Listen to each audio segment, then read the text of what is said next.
Welcome to EFFector from the Electronic Frontier Foundation. This is the audio edition of EFF's email newsletter geared towards keeping you on the bleeding edge of your digital rights.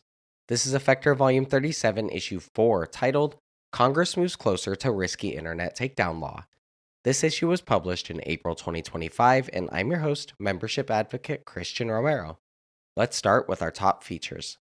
Congress takes another step toward enabling broad internet censorship. The Takedown Act, a House bill that seeks to speed up the removal of certain kinds of troubling online content, is now expected to receive a floor vote in the coming weeks before heading to President Trump's desk for his signature. While this bill is meant to address a serious problem, the distribution of non-consensual intimate imagery, the notice and takedown system it creates is an open invitation for powerful people to pressure websites into removing content they dislike. Trump himself has shown just how this system can be abused, saying earlier this year that he would personally use the takedown provisions to censor speech critical of the president. Tell your member of Congress to oppose censorship and to oppose Take It Down. And for our last feature, Judge rejects government's attempt to dismiss EFF lawsuit against OPM, Doge, and Musk. EFF's lawsuit seeking to stop the U.S. Office of Personnel Management, OPM, from disclosing tens of millions of Americans' private, sensitive information to Elon Musk's Doge can continue, a federal judge ruled earlier this month.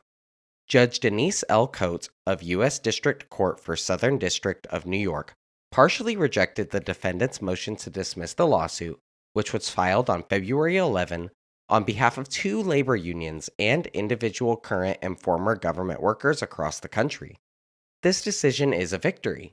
The court agreed that the claims that OPM illegally disclosed highly personal records of millions of people to Doge agents can move forward with the goal of stopping that ongoing disclosure and requiring that any shared information can be returned.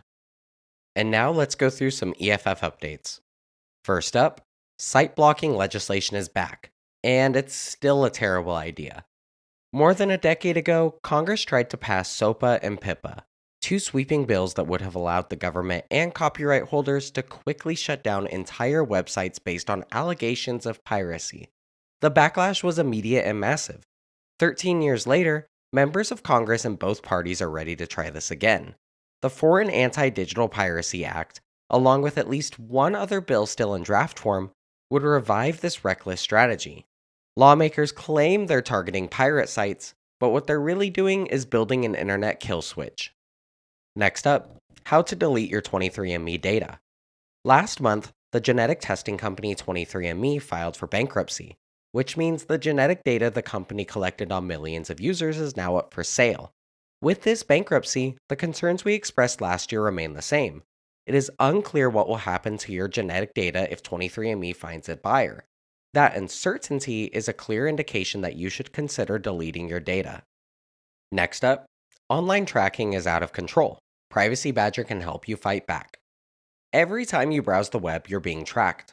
Most of the websites contain invisible tracking code that allows companies to collect and monetize data about your online activity. Since we first released Privacy Badger in 2014, online tracking has only gotten more invasive, and Privacy Badger has evolved to keep up. Whether this is your first time using it or you've had it installed since day one, here's a primer on how Privacy Badger protects you. Next up, EFF, civil society groups, and academics call on UK Home Secretary to address flawed data bill. EFF joined 30 civil society groups and academics in warning about the law enforcement risks contained within the UK's draft Data Use and Access Bill. The Home Secretary must address the lack of safeguards governing law enforcement use of automated decision-making tools before time runs out. And for our last update, vote for How to Fix the Internet in the Webby Awards People's Voice competition. EFF's How to Fix the Internet podcast is a nominee in the Webby Awards 29th Annual People's Voice competition, and we need your support to bring the trophy home. Submit your vote by Thursday, April 17th, and head to our site to catch up on past seasons of the podcast to become deeply informed on the vital technology issues and join the movement working to build a better technological future. Now it's time to go through a few announcements. First up, Bay Area Members Speakeasy. EFF members are invited to join EFF staff in person for our Bay Area Members Speakeasy on April 23rd. This event is a free, casual gathering to give you a chance to mingle with local EFF supporters and meet the activists, lawyers, and technologists behind the world's leading civil liberties organization. It is also our chance to thank you, the EFF members who make this work possible. Next up, EFF at B-Side San Francisco. EFF is excited to be at B-Side San Francisco on April 26th through 27th. We'll be in the expo area where you can stop by the EFF booth and chat with our team and learn about the latest developments in fighting for privacy and security online. You can even pick up a special gift as a token of our thanks when you take advantage of our membership specials or donate. Next up, EFF's 17th annual Cyberlaw Trivia Night. On Thursday, June 5th, the Bay Area's best legal minds gather in support of online freedom as we celebrate our 17th annual Cyberlaw Trivia Night. EFF's crack team of legal experts will challenge participants to delve into their knowledge of obscure tech law monotony, all in the pursuit of this year's coveted EFF Cyberlaw Quiz Cup. Who will bask in the glory of ultimate victory? Register your team today. Next up, EFF at Hope 16. EFF is also excited to be back in New York for Hope from August 15 through 17. Interested in going to Hope 16 this summer? Throughout the month of April, our friends at 2600 are donating 10% of Hope ticket sales to EFF. Grab your ticket now. Hack the planet while benefiting EFF. And for our last announcement, new EFF gear is here. Head over to the EFF shop to check out the latest in freedom supporting swag, including pins, a braille sticker, tabletop gaming dice, playing cards, and a new heat-changing mug that reveals its secret slogan when hot. Sip in style and support EFF's work defending your privacy and digital rights, one cup at a time. And now we're finally at the mini links. First up from Reason, what to do if border police ask to search your phone.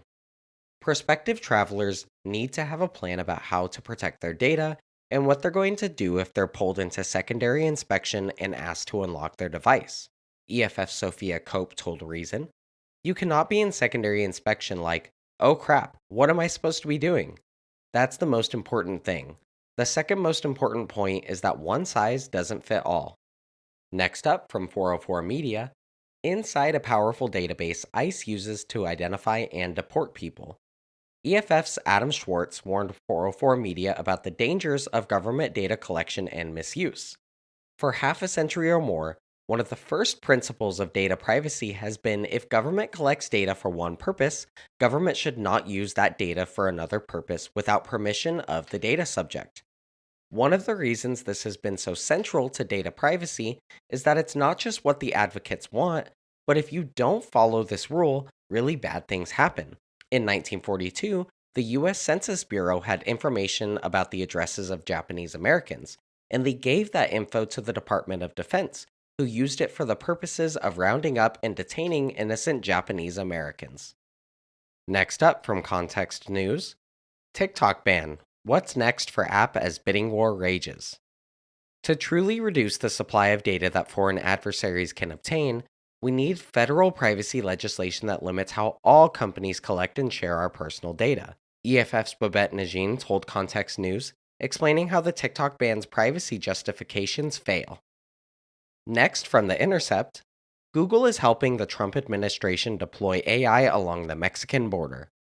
EFF's Dave Moss told The Intercept how AI is just the latest wasteful and invasive technology being thrust on border communities. For more than 2 decades, surveillance towers at the border have proven to be a boondoggle, and adding AI isn't going to make it less of a boondoggle. It will just be an AI-powered boondoggle, he said. And our last mini-link comes from The Appeal. Cops used the shoplifting panic to buy tons of new equipment. EFF's Matthew Gariglia explained to The Appeal how the use of high-tech surveillance to fight retail theft exposes the insidious nature of law enforcement mission creep. If the tools being purchased to fight terrorism are now being used to find a turnstile jumper, he said, then the tools being used to fight organized retail theft are going to go the same way. And that's a wrap. Thanks for listening. If you like what you're hearing or would like to learn more, subscribe at EFF.org/EFFector. Did you know EFF is a member-supported nonprofit organization? You can help us protect digital freedoms online for everyone by donating at EFF.org/EFFect. That's EFF.org/EFFECT. Thanks for your support, and I hope you'll join us for the next issue of EFFector.